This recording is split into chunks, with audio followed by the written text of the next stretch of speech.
لقد جاءكم رسول من أنفسكم آمنت بالله صدق الله مولانا العظيم وصدق رسوله النبي الكريم الأمين المكين الرؤوف الرحيم ونحن على ذلك لمن الشاهدين والشاكرين إن الله وملائكته يصلون على النبي يا أيها الذين آمنوا صلوا عليه وسلموا تسليما اللهم صل على سیدنا و مولانا محمد وبارک وسلم وصلی علیہ. تمام احباب پیار سے پڑھیں الصلاۃ والسلام علیک یا رسول اللہ وعلی آلک وصحابک یا حبیب اللہ. الصلاۃ والسلام علیک یا سید الثقلین وعلی آلک وصحابک یا جد الحسن والحسین.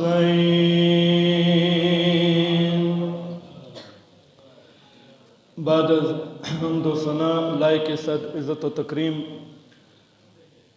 چمنستان زہرا کے للاتے ہوئے پھول آل رسول پیر سید بلال حسین شاہ صاحب آستانہ عالیہ کلندریہ بتی شریف خطیب اہل سنت مجاہد ملت برادر محترم حضرت علامہ مولانا محمد رضوان ضیائی صاحب خطیب جامع مسجد بتی شریف، حضرت علامہ مولانا محمد فرقان صاحب امام و خطیب جامع مسجد حاضہ، میزبان محفل اخی محترم عزت مآب جناب قاری محمد عامر صاحب اور جملہ میرے بزرگوں جوانوں، السلام علیکم ورحمۃ اللہ وبرکاتہ.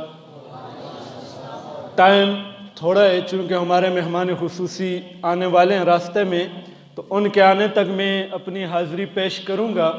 ظاہر ہے بہت عظیم خطاب بعد میں ہونے والے ہیں، مدلل خطاب انشاءاللہ آپ مستفیض ہوں گے اور آپ کے آنے کا مقصد بھی حل ہوگا، لیکن ان کے آنے تک میں اپنے ٹوٹے پھوٹے الفاظ علماء مشائخ بیٹھے ان کی موجودگی میں چند گزارشات عرض کروں گا.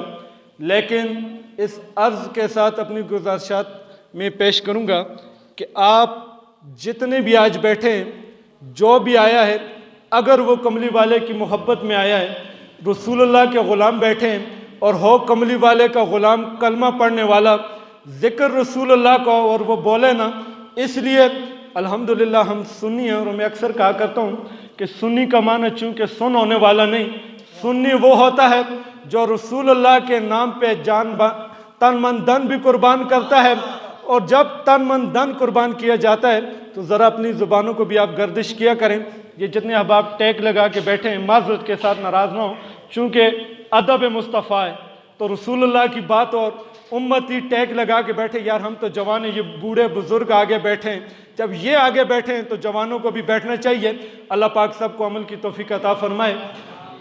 آج آپ جتنے احباب بیٹھے ہیں، یہ جتنے احباب باہر بھی ہیں، میں ان سے بھی گزارش کروں گا آپ اندر آ کے بیٹھیں. پہلی بات شاید میں نے پہلے بھی کی ہو، لیکن آج پھر کہتا ہوں، علماء بیٹھے ہیں، آپ جتنے احباب بھی بیٹھے ہیں، آپ کا آنا تو قبول ہی ہے، لیکن جب بھی دین کی بات ہو آپ محبت کے ساتھ بیٹھا کریں. کیوں؟ فائدہ کیا ہے؟ فرمایا کل قیامت کا دن ہوگا، کچھ لوگ موتیوں کے ممبروں پہ بیٹھے ہوں گے، پوچھا جائے گا یہ کون خوش نصیب ہیں؟ آواز آئے گی یہ نہ تو نبی ہیں نہ شہید ہیں. تو پوچھا جائے گا جب نبی بھی نہیں شہید بھی نہیں، کون سے خوش نصیب ہیں کہ آج موتیوں کے ممبروں پہ بیٹھے ہیں؟ تو جواب سن کے جس کو سمجھ آئے سبحان اللہ ضرور کہنا. تو آواز آئے گی یہ وہ خوش نصیب ہیں جو دنیا کے اندر ایک دوسرے کو جانتے تو نہیں تھے، لیکن اللہ اس کے رسول کا ذکر سننے اور سنانے کے لیے اکٹھے مل کے بیٹھتے تھے۔ رب کائنات کو ان کا وہ مل بیٹھنا اتنا پسند آیا کہ آج اللہ نے ان کو یہ عزتیں عطا فرمائی ہیں۔ تو آپ یقیناً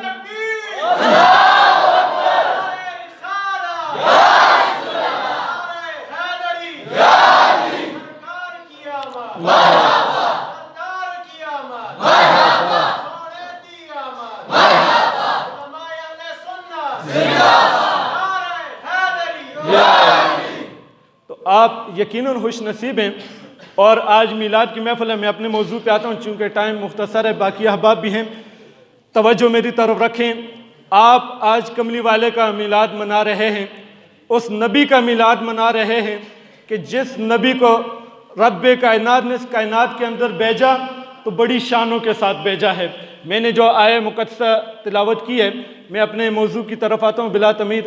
جو آیہ کریمہ میں نے پڑھی، رب کائنات اس آیت کے شروع میں 2 تاکیدوں کے ساتھ آیت کو شروع کر رہا ہے، اور یہ علماء جانتے ہیں کہ جس کی شان دکھانی ہو تو رب ایک تاکید لگاتا ہے۔ خود سوچیں، ایک تاکید سے کسی کی شان بڑھتی ہے، جہاں پہ رب کائنات نے 2 تاکیدیں لگائی ہیں، اس کی شان کا عالم کیا ہوگا۔ تو یہ وہ آیت ہے کہ جس کی شروع میں لقد، لام بھی تاکید کا، اور بعد میں جو قد ہے یہ بھی تاکید کا۔ تو علماء فرماتے ہیں کہ اس آیت سے نبی کریم کی شان بڑی اعلیٰ معلوم ہوتی ہے، اور اسی آیت کے تحت میں علامہ زرقانی فرماتے ہیں کہ رب کائنات نے اپنے محبوب کو کیسا بنایا۔ علامہ زرقانی فرماتے ہیں کہ لم یخلق الرحمن مثل محمد ابدا، کہ رب کائنات نے محمد عربی جیسا کائنات میں کوئی بھی پیدا نہیں فرمایا ہے۔ اب یعنی خود سوچیں وہ نبی کتنی شانوں والا ہے، کتنے مقاموں والا ہے۔ انشاءاللہ آگے جا کے رسول اللہ کی شان آپ کو تھوڑی سی سناؤں گا۔ اب اس نبی کی شان کہ رب کائنات فرماتا ہے لقد جاءکم، آیا تم میں میرا رسول اے اہل عرب۔ تو یہاں پہ علماء کہتے ہیں کیا رسول اللہ صرف عرب والوں کے لیے نبی بن کے؟ نہیں، رسول اللہ نہ عرب والوں کے لیے نبی بن کے آئے، نہ یمن والوں کے لیے، نہ شام والوں کے لیے، بلکہ وہ ساری کائنات کے لیے اللہ کا نبی بن کے آئے ہیں۔ اب رب کائنات فرماتا ہے کہ اے لوگو تم میں سے رسول آئے۔ آگے کا جو جملہ ہے، علامہ رضوان صاحب بیٹھے ہیں، رسول من انفسکم، یہ ظرف مستقر ہے، اور ظرف مستقر کا مطلب کیا ہے کہ یہ رسول تمہارے اندر کیسے آیا؟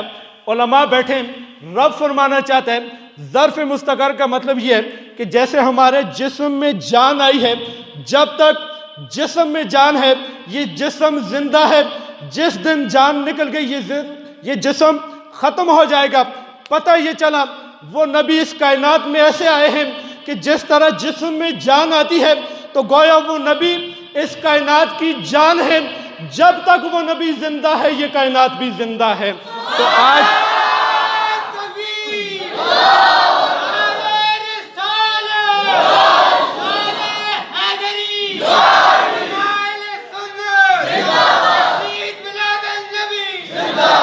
آج ہم زندہ نبی کا میلاد منا رہے ہیں۔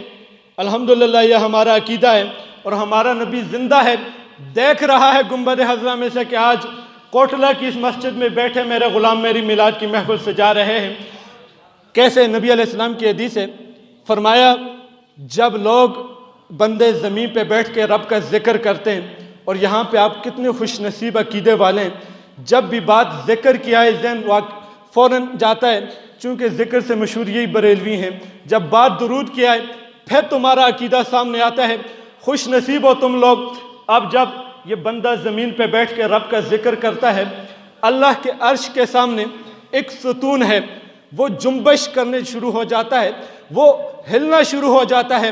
رب کائنات اس ستون سے پوچھتے ہیں اے ستون بتا تو کیوں جنبش کر رہا ہے؟ وہ ستون جواب دیتا ہے رب کریم زمین پہ تیرے فلاں بندے تیرا ذکر کر رہے ہیں، میں ان کا ذکر سن کے جھوم رہا ہوں۔ اب رب کائنات اسے فرماتے ہیں اسکن، تو ٹھہر جا، وہ بات جو آپ آگے سے کرے گا۔ ستون کہتا ہے رب کائنات میں اس وقت ٹھہروں گا، رک جاؤں گا کہ کہ جب تو ان ذکر کرنے والوں کی بخشش فرمائے گا۔ اب جو بات میں آپ کو عقیدہ دینے لگا ہوں، جملہ سن کے سبحان اللہ ضرور کہنا۔ ہمارا ایمان ہے وہ ستون سنتا ہوگا، رب کے حضور دعا بھی کرتا ہوگا، جب ایک نور کا ستون زمین پہ بیٹھنے والے اس انسان کا ذکر سن کے جملہ شروع ہو جاتا ہے تو اس نبی کی شان کا عالم کیا ہوگا جس کے نور کی قسمیں میرا رب قرآن میں کھاتا ہے۔ جب ایک نور کا ستون عرش کے پاس زمین پہ ذکر کرنے والے کا ذکر سنتا ہے تو مدینے کے تاجدار گنبد حضرہ میں بیٹھ کے جانتے ہیں کہ آج کوٹلہ کی مسجد میں بیٹھے ہوئے میرے غلام میرا ذکر کر رہے ہیں۔ تو اس لیے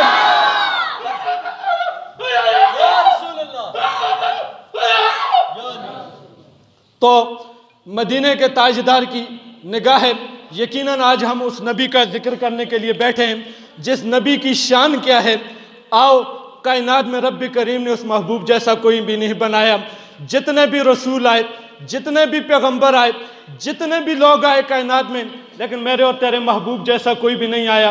آؤ پوچھنا ہے، اس ہستی سے پوچھتے ہیں کہ جس ہستی نے سدرہ سے لے کے تحت الثری تک ساری کائنات کو دیکھا، جس ہستی نے حوران جنت کو بھی دیکھا، جس ہستی نے جنت کے غلاماں کو بھی دیکھا، جس ہستی نے سارے رسولوں کو بھی دیکھا، جس ہستی نے سارے پیغمبروں کو بھی دیکھا، سارے صحابہ کو بھی دیکھا، دنیا کے بڑے بڑے حسین لوگ دیکھے۔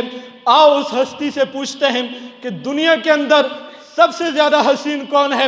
وہ ہستی ہے جناب جبریل علیہ السلام، کہ جنہوں نے کائنات کا چپا چپا دیکھا ہے، ہر جگہ دیکھی ہے۔ آؤ جبریل سے پوچھتے ہیں، اے جبریل بتا اس کائنات کا حسین انسان کون ہے؟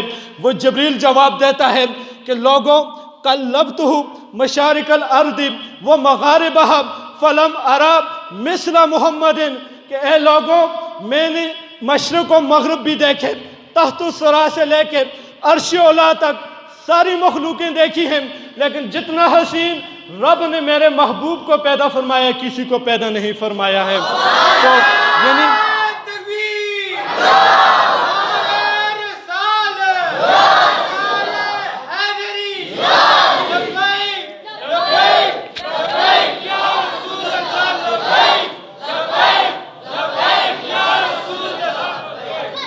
تو یعنی اتنا حسین نبی، اتنا ماہجبین نبی، یار وہ نبی آئے، آج اس نبی کے نام پہ جو امتی نے جھومتا، مجھے افسوس ہوتا ہے کہ جس نبی کے آنے پہ یہ کائنات جھومی ہے، مست ہوئی ہے۔ کیسے ہوئی ہے؟ جناب حضرت عبد المطلب رسول اللہ کے چچا جان، عبد المطلب رسول اللہ کے دادا جان جب طواف کعبہ کر رہے ہیں، فرماتے ہیں کہ میں طواف کعبہ کرتے کرتے جب میری نگاہ اللہ کے کعبے پہ پڑی تو یہ کعبہ جنبش کر رہا تھا، فتزلزلت الکعبہ، آپ کے الفاظ ہیں، فرماتے ہیں کہ یہ کعبہ جھوم رہا تھا، 3 دن تک جھومتا رہا۔ میں نے پوچھا کعبہ کیوں جھوم رہا ہے؟ تو کعبے نے آواز دی، عبد المطلب پریشان نہ ہو، میں دنیا والوں کا کعبہ ہوں، لیکن میرا کعبہ آج تیرے گھر کے اندر آ گیا ہے، میں اس کے آنے پہ جھوم رہا ہوں۔ اور اس پہ دلیل کیا ہے؟ حضرت حلیمہ سعدیہ جب رسول اللہ کو لے کے جانے لگی، دل میں خیال آیا چلو مکہ کے اندر آ گئی ہوں، طواف کعبہ ہی کر لوں۔ جب حلیمہ سعدیہ بیت اللہ کا طواف کرنے لگی، اور یہ علامہ قاضی ثناء اللہ پانی پتی نے تفسیر مظہری سورہ نور 18ویں پارے کے اندر اس بات کو لکھا ہے، فرماتے ہیں کہ جب حلیمہ سعدیہ رسول اللہ کو لے کے جانے لگی، کعبۃ اللہ کا طواف کرنے لگی، تو کعبۃ اللہ حلیمہ سعدیہ کی طرف جھکنے لگا، آپ ڈر کے پیچھے ہٹ گئیں۔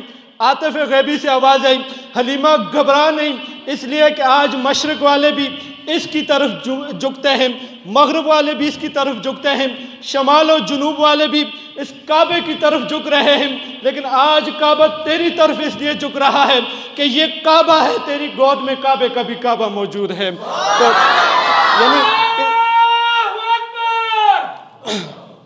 یعنی اتنی عظمتوں والا نبی آیا۔ تو میں بات چونکہ لمبی ہو جائے گی، اب رسول اللہ کی ایک شان، آپ خوش نصیب ہیں، آپ نے محفل سجائی، آخر میں آپ نبی کے نام کا لنگر بھی دیں گے۔ یہ لنگر دینے والوں کی شان کیا ہے؟ یار جس نبی کے آنے پہ غیر مسلموں نے لوگوں کو کھانے کھلائے، کیسے کھلائے؟ رسول اللہ کے پیارے چچا جناب حضرت ابو طالب ایک مرتبہ ایک قافلے کے ساتھ ملک شام جا رہے ہیں، جاتے جاتے راستے میں گئے، ایک کنواں تھا، اس کے پاس ٹھہراؤ کیا۔ جب اس کے پاس ٹھہرے تو قریب ہی ایک راہب کا گھر تھا جو یہودیوں کا بہت بڑا عالم تھا، وہ عالم تورات کا بھی تھا، وہ عالم انجیل کا بھی تھا، زبور کو بھی اس نے پڑھا ہوا تھا، قریب ہی اس کا گھر تھا۔ اب جناب حضرت ابو طالب کا یہ قافلہ چلتے چلتے جب وہاں پہ ٹھہراؤ کیا تو اس راہب نے اپنے غلام کو، خادم کو بھیجا کہ جاؤ، جا کے دیکھو یہ آنے والا جو قافلہ فلاں جگہ بیٹھا ہوا ہے، یہ قافلہ کہاں سے آیا ہے۔ اس راہب کا وہ غلام گیا، جا کے دیکھا، پوچھا تو واپس آ کے کہنے لگا کہ وہ لوگ عربی زبان بولتے ہیں، عرب سے آئے ہوئے ہیں۔ پھر اس راہب نے کہا کہ جا انہیں کہہ کہ آج رات کا کھانا میرے پاس تم سب کھانا، تم چھوٹے بھی بڑے بھی جوان بوڑھے سب رات کا کھانا میرے پاس کھانا، کوئی بندہ وہاں پہ نہ رکے۔ وہ غلام گیا، جناب حضرت ابو طالب کو دعوت پیش کیا، آپ نے قبول کی۔ اب جب کھانے کا ٹائم ہے، توجہ میری طرف رکھنا، بڑا خوبصورت جملہ ہے، نبی کی شان سن کے سبحان اللہ کہنا۔ اب جب کھانے کا ٹائم آیا، جناب ابو طالب نے اپنے اس لشکر کو، قافلے والوں سے کہا کہ آؤ دعوت کا ٹائم ہے، فلاں راہب نے ہماری دعوت کی ہے، جاتے ہیں، جا کر اس کے پاس کھانا کھا کے آتے ہیں۔ اب جب جانے لگے، کچھ بزرگوں نے کہا کہ حضرت جب ہم وہاں پہ جا رہے ہیں، پیچھے ہمارا سامان پڑا ہے، رات کا وقت ہے، کیا پتہ کوئی سامان میں سے کوئی چوری کر کے کوئی سامان لے کے چلا جائے، کسی ایسے بندے کو اس سامان کے پاس چھوڑ دیں جو اس کی امانت کے اندر خیانت بھی نہ کرے، اس کا خیال بھی کرے۔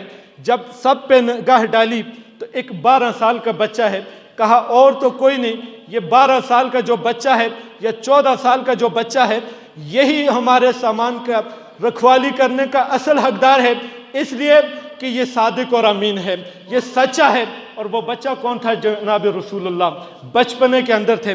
جب سب کا فیصلہ رسول اللہ پہ ہوا، جب رسول اللہ پہ وہاں چھوڑ کے یہ لوگ اس راہب کے گھر گئے، وہ راہب دروازے پہ کھڑا آنے والے ہر شخص کو سر سے پاؤں تک دیکھ رہا ہے۔ جب سب اندر جا کے بیٹھے، وہ راہب اندر گیا، جناب ابو طالب سے کہنے لگا حضرت آپ کا کوئی بندہ پیچھے رہ تو نہیں گیا؟ کہا نہیں، سب آ گئے ہیں۔ کہا میرے علم کے مطابق کوئی بندہ تم سے پیچھے رہ گیا ہے۔ کہا کوئی بھی نہیں رہا۔ پھر ایک شخص نے کہا ہاں ایک بچہ ہے جو سامان کی رکھوالی کے لیے چھوڑا ہے۔ کہا جاؤ اسے بھی لے کے آؤ۔ جب بندہ گیا، رسول اللہ کو اب بچپنے میں لے کے آیا، راہب دروازے پہ کھڑا ہے، سر سے پاؤں تک نگاہ ڈالی، تڑپ گیا، آ کے جناب ابو طالب سے کہنے لگا ابو طالب بتا یہ بچہ کون ہے؟ جناب ابو طالب نے کہا یہ میرا بیٹا ہے۔ وہ کہنے لگا ابو طالب میرے علم کے مطابق یہ تیرا حقیقی بیٹا نہیں ہو سکتا، سچ بتا کون ہے؟ کہا یہ میرے جو بھائی عبداللہ فوت ہوا اس کا یتیم بیٹا ہے۔ کہا آپ اس کے چچا ہیں؟ کہا ہاں۔ کہا اس کی ماں بھی دنیا سے پردہ کر گئی ہے؟ کہا اس کی ماں بھی پردہ کر گئی ہے۔ کہا اس کا نام محمد تو نہیں؟ کہا اس کا نام محمد ہے۔ کہا اس کے باپ کا نام عبداللہ تو نہیں؟ کہا اس کے باپ کا نام عبداللہ ہے۔ کہا اس کی ماں کا نام آمنہ تو نہیں؟ کہا ہاں اس کی ماں کا نام آمنہ ہے۔ کہا تم جس شہر سے آئے ہو وہاں کھجوروں کے لمبے لمبے درخت تو نہیں؟ کہا لمبے لمبے درخت ہیں۔ جب یہ باتیں سنی وہ راہب سر پکڑ کے بیٹھ گیا، چکر آنے لگے۔ جب ہوش آیا کہا اے ابو طالب میں اس بچے کی پیٹھ دیکھنا چاہتا ہوں۔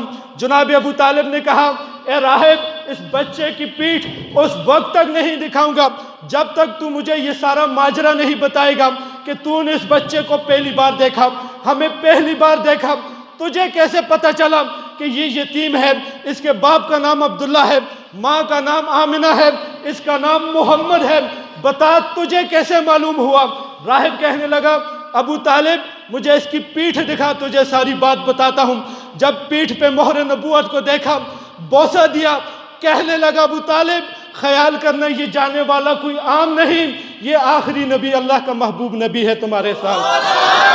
اب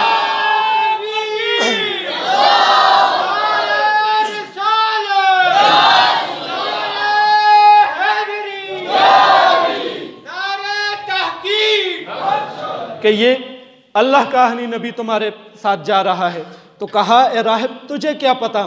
اس نے کہا میں نے زبور کا بھی مطالعہ کیا، انجیل کا بھی کیا، تورات کا بھی کیا، اس کے اندر میں نے آخری نبی کی صفتیں پڑھی تھیں کہ وہ آخری نبی یعنی جو نشانیاں میں نے بتائیں یہ نشانیاں تھیں، اور پھر جو سب سے بڑی اس کی نشانی یہ تھی کہ وہ نبی جس راستے سے گزرے گا یہ درخت بھی جھک جھک کے اسے سلامیاں کریں گے۔ اے ابو طالب، جب فلاں پہاڑی سے تمہارا قافلہ سامنے آیا، میں اپنے گھر کے باہر کھڑا تھا، جب تمہارا قافلہ آنے لگا میں نے اپنی آنکھوں سے دیکھا کہ یہ درخت جھک جھک کے سلامیاں دے رہے تھے۔ جب میں نے ان درختوں کا جھکنا دیکھا، آپ کا قافلہ کہ جب بیٹھا، میں سمجھ گیا کہ یہ آنے والا قافلہ اس کے اندر وہ آخری نبی ضرور ہوگا۔ اور جب آپ سب آئے، جو نشانیاں میں نے دیکھی تھیں، پڑھی تھی کتابوں کے اندر، آپ سب کے اندر مجھے نظر نہ آئی، تب میں نے کہا پیچھے کوئی رہ گیا ہے۔ اور جب وہ آخری نبی میرے سامنے آئے، میں نے سر سے پاؤں تک دیکھا تو وہ وہی نشانیاں جو سابقہ کتابوں کے اندر لکھی ہوئی تھی اس نبی کے اندر موجود تھیں۔ تو یعنی یہ وہ نبی، پھر وہ راہب، یعنی اس راہب نے رسول اللہ کی شان دیکھ کے، درختوں کو جھکتا دیکھ کے پورے قافلے کی دعوت دی۔ اگر وہ راہب یہودی عالم ہو کر رسول اللہ کے آنے پہ، وہاں سامنے آنے پہ دعوتیں کرتا ہے، آج کملی والے کا یہ کتنا خوش نصیب غلام ہے کہ جو رسول اللہ کے نام پہ لنگر بھی کھلاتا ہے، میلاد بھی کرتا ہے۔ آخری بات کر رہا ہوں، دو چار باتیں۔ رسول اللہ کے میلاد پہ آپ صدقہ دیں، خرچہ کریں۔ شاہ عبد الرحیم محدث دہلوی کا مشہور واقعہ ہے، لیکن چلو بات آ گئی ہے ضمن میں کہ شاہ عبد الرحیم محدث دہلوی ہر سال لنگر پکانے والی شخصیت، ایک سال غریبی میں جب کچھ بھی نہیں تھا، چنے بون کے باہر بھیجے، خود شرمندگی کے عالم میں گھر کے اندر ہیں، جب رات کا وقت آتا ہے سوئے، آنکھ لگی، آنکھ کیا لگی، مدینے کے تاجدار سے جا لگی۔ دیکھتے ہیں خواب کے اندر کملی والے جلوہ فروز ہیں، سامنے صحابہ بیٹھے ہیں، وہی پلیٹ کے اندر چنے سامنے رکھے ہیں، اور آقا فرما رہے ہیں غلاموں کھاؤ، آج ہندوستان کے اندر میرے غلام نے میری محبت کے اندر تقسیم فرمائے ہیں۔ تو یار جب رسول اللہ چنوں کو قبول فرماتے ہیں تو آج جو سنی لنگر پکا کے دیتا ہے، میرا ایمان ہے رسول اللہ ضرور قبول فرماتے ہوں گے۔ اور یہ تو وہ شانوں والا نبی ہے۔ اور آج اس محفل میں آنے والوں، میلاد کا ایک مقصد ہے، پیغام ہے، آخری پیغام دے رہا ہوں کہ رسول اللہ سے وفا کیسی کریں، محبت کیسی کریں۔ رسول اللہ سے وفا محبت یہ ہے کہ اپنے دائیں بائیں دیکھیں، جو غریب ہیں آپ ان کا ایک ہاتھ بنیں، ان کی مدد کریں، کہ وہ نبی جن کی شانیں یہی تھیں کہ وہ نبی جب آئے پوری کائنات کے لیے رحمت بن کے آئے۔ کیسے کہ ایک مرتبہ مکہ کے اندر ایک عورت گزر رہی ہے، رو رہی ہے، روتی ہوئی جا رہی ہے۔ نبی علیہ السلام نے اسے آواز دی، اے عورت میرے پاس آ، کیوں رو رہی ہے؟ عورت کہنے لگی، آقا غریب ہوں، لاچار ہوں، میں ایک غلام ہوں یہودی کی، وہ بڑا ظالم ہے، بڑا سخت آدمی ہے، مجھ پہ ظلم کرتا ہے، آج مجھے بخار ہے اور اس نے مجھے دانے دیے ہیں کہ یہ لے کے جا، آٹا پیس کے واپس لے کے آ۔ آقا مجھے بخار اتنا تیز ہے کہ میں اس بوری کو اپنے کاندھوں پہ اٹھا نہیں سکتی۔ تو رسول اللہ نے فرمایا، اے عورت پریشان نہ ہو، رب کائنات نے مجھے پوری کائنات کے لیے رحمت بنا کے بھیجا ہے، آج نبی تیرے ساتھ جائے گا، یہودی کے پاس تیری سفارش کرے گا کہ وہ تجھ پہ اتنا ظلم نہ کرے۔ ہاتھ جوڑ کے کہنے لگی، آقا آپ کا بڑا سخت دشمن ہے، آپ جب جائیں گے آپ کو دیکھ کے وہ یہودی مجھے زیادہ سزا دے گا، ظلم زیادہ کرے گا۔ لیکن رسول اللہ نے فرمایا، آج چل دیکھتے ہیں رب کو جو منظور ہوا ہوگا۔ آقا کریم اس عورت کا وہ سامان اپنے کندھوں پہ اٹھاتے ہیں، ساتھ چل پڑے، یہودی کے دروازے پہ جاتے ہیں، دستک دی، یہودی باہر آیا، جب وہ دہا کا چہرہ دیکھا، رسول اللہ کا چہرہ دیکھا، تڑپ گیا، کہا اے آنے والے بتا تو کون ہے؟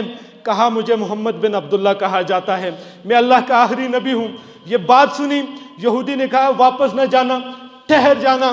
اندر گیا، کتاب تورات اٹھائی، باہر آ کے کہنے لگا، یا معاشر الیہود، اے یہودیوں کی جماعت، تم مانو یا نہ مانو، میں نے محمد عربی کو اللہ کا سچا نبی مان لیا ہے۔ اب پوچھنے والے نے پوچھا کہ اے یہودی، تو نے ابھی کوئی گفتگو بھی نہیں، کچھ بھی نہ کیا، صرف چہرہ دیکھا مسلمان ہو گیا، وجہ کیا ہے کلمہ پڑھنے کی؟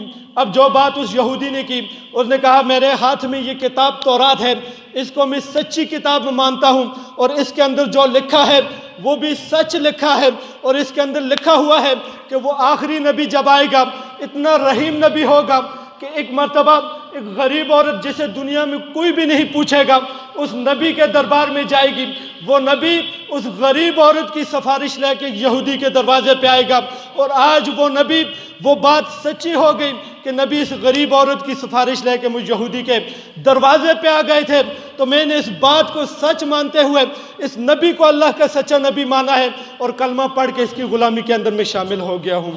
تو یہ شان ہے ہمارے نبی کی۔ آج ہم کس طرف جا رہے ہیں؟ آج افسوس کہ امتی اس نبی کے میلاد پہ دلیلیں مانگتا ہے۔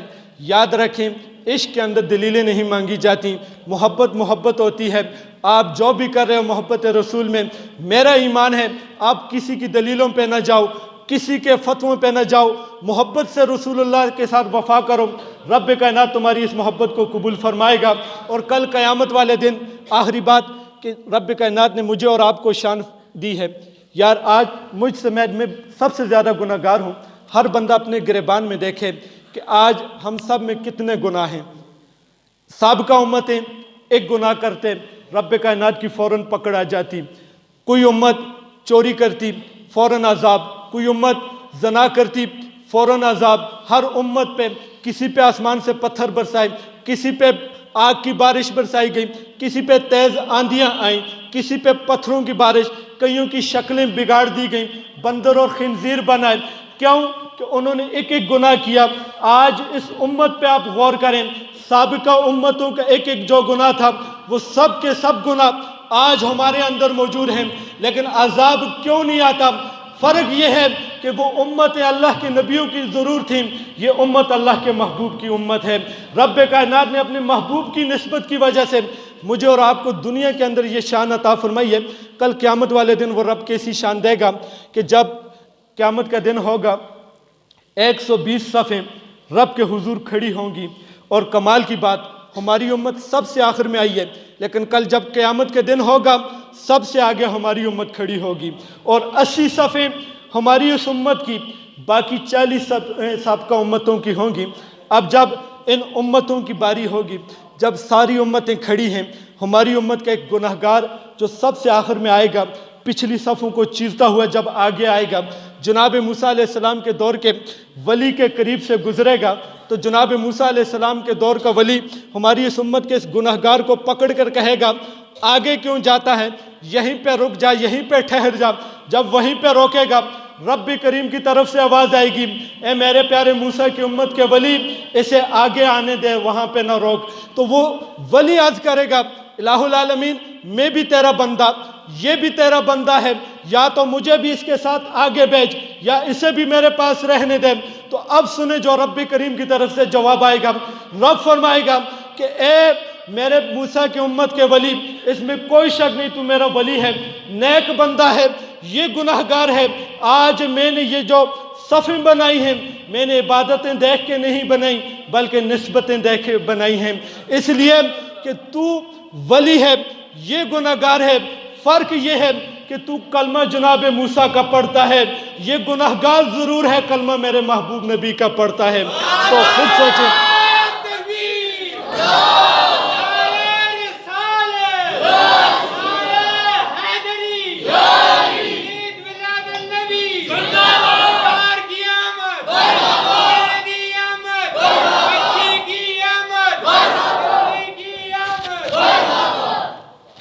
اس لیے آپ بازوق ہو کے بیٹھیں، اللہ پاک آپ سب کا آنا بھی قبول فرمائے۔ اور الحمدللہ ہم سنی وہ لوگ ہیں، علماء بیٹھے ہیں، یہ بات توجہ سے سنیں، کوئی بھی فتوی لگائے۔ پہلے میں نے کہا ہے ہم نبی کا میلاد منانا بھی جانتے ہیں، نبی کے نام پہ جان دینی آئے تو ہم دینا بھی جانتے ہیں، نہیں تو آپ دیکھ لیں علامہ خادم حسین رضوی کو کہ 21 دن معذور شخص نے وہاں پہ فیض آباد کی دھرتی پہ بیٹھ کے سردیوں کی راتوں میں نبی کی ناموس کی خاطر جو جان کی قربانی دی۔ دیکھ لیں ممتاز حسین قادری کو کہ جس نے نبی کے نام پہ اپنی جان قربان کر لی۔ دیکھ لیں غازی علم الدین شہید کو کہ جس نے نبی کے نام پہ اپنی جان قربان کر لی۔ دیکھ لیں عامر چیمہ کو کہ جس نے نبی کے نام پہ اپنی جان قربان کر لی۔ اور یہ سنیو تمہیں مبارک ہو کہ آج تک جس نے بھی رسول اللہ کے نام پہ جان دی ہے وہ یا رسول اللہ کہنے والا ہے۔ تو اس لیے آپ خوش نصیب ہیں، آپ میلاد بھی مناتے ہیں، نبی کے نام پہ جان بھی دیتے ہیں۔ تو میری گفتگو یہیں پہ ختم ہے۔ آپ احباب آپ محبت سے بیٹھیں، جو میں ہر محفل کے اندر پڑھا کرتا ہوں، محبت کی گاڑی جو چلاتا ہوں 2 منٹ کی، وہ اس لیے کہ آپ کے اندر ذوق آ جائے۔ اسی کے ساتھ میری گفتگو ختم ہے۔ آپ احباب توجہ میری طرف رکھیں، میری باتوں پہ نہیں، جس کو رسول اللہ کی شان قرآن سے سمجھ آئے، ہاتھ اٹھا کے سبحان اللہ ضرور کہنا۔ یہ محبت کی گاڑی یہاں سے چلے گی ان علماء سادات کی نگرانی میں، مدینے تک میں آپ کو لے کے جاؤں گا، لیکن اس شرط کے ساتھ سبحان اللہ کے پیٹرول آپ نے ڈالنا ہے، ہر جملے پہ آپ نے بولنا ہے، اس عقیدے کے ساتھ بولنا ہے کہ جب قیامت کا دن ہوگا، رب کے حضور ہم جائیں گے، تو رب کائنات کے سامنے جب یہ ہاتھ جائے گا تو عرض کرے گا مولا تھا تو گناہگار، لیکن ایک دن محفل میلاد میں بیٹھ کے تیرے نبی کی شان قرآن سے سن کے مجھ ہاتھ کو اٹھا کے سبحان اللہ کہا کرتا تھا۔ تو میرا ایمان ہے کہ رب کائنات اس ہاتھ کی اس سفارش کے بدلے میری اور آپ کی بخشش فرمائے گا۔ تو یہی محبت کی گاڑی اب میں چلا رہا ہوں، آپ احباب توجہ فرمائیں، سبحان اللہ ہر جملے پہ کہنا ہے تاکہ یہاں پہ آپ کا ذوق بنے، پیچھے آنے والے احباب بھی باذوق ہوں۔ تو آؤ نبی کی شان قرآن سے میں بیان کر کے گفتگو ختم کر رہا ہوں کہ نبی کی شان کیا ہے۔ آج جس نبی کی محفل سجائی ہے شان کیا ہے؟ ایک صحابی رسول اماں عائشہ صدیقہ کی بارگاہ میں حاضر ہوتے ہیں، آ کر عرض کرتے ہیں اے مومنوں کی ماں، مجھے نبی کی شان تو بتائیں، مجھے نبی کی شان تو دکھائیں۔ قربان جاؤں، میری اور آپ کی ماں بولی، مومنوں کی ماں بولی، اماں عائشہ صدیقہ بولی، کہنے لگی اے صحابی رسول، اگر میرے محبوب کی شان دیکھنی ہے، میرے محبوب کے کمال دیکھنے ہیں، پھر کسی زبان کی محتاجی نہیں، کانا خلق القرآن، رب کا قرآن پڑھتے جا، کملی والے کی شان سمجھتا جا۔ کہہ دیجئے سبحان اللہ۔ اب سنیں، کہا اے صحابی رسول، اس قرآن سے جو سوال بھی کرے گا یہ قرآن تجھے اس کا جواب دے گا۔ اے صحابی رسول، اس قرآن سے میرے نبی کا آنا پوچھے گا، یہ قرآن بتائے گا، اس قرآن سے میرے نبی کا جانا پوچھے گا، یہ قرآن بتائے گا، اس قرآن سے میرے نبی کا چہرہ پوچھے گا، یہ قرآن بتائے گا، اس قرآن سے میرے نبی کی زلفیں پوچھے گا، یہ قرآن بتائے گا، اس قرآن سے میرے نبی کے کپڑے پوچھے گا، یہ قرآن بتائے گا، اس قرآن سے میرے نبی کی چادر پوچھے گا، یہ قرآن بتائے گا، اس قرآن سے میرے نبی کا چلنا پوچھے گا، یہ قرآن بتائے گا، اس قرآن سے میرے نبی کا سینہ پوچھے گا، یہ قرآن بتائے گا، اس قرآن سے میرے نبی کا مدینہ پوچھے گا، یہ قرآن بتائے گا، اس قرآن سے میرے نبی کی شان پوچھے گا، یہ قرآن بتائے گا، اس قرآن سے میرے نبی کا ماضی پوچھے گا، یہ قرآن بتائے گا، اس قرآن سے میرے نبی کا مستقبل پوچھے گا، یہ قرآن بتائے گا، اس قرآن سے میرے نبی کے خزانے پوچھے گا، یہ قرآن بتائے گا، اس قرآن سے میرے نبی کے صحابہ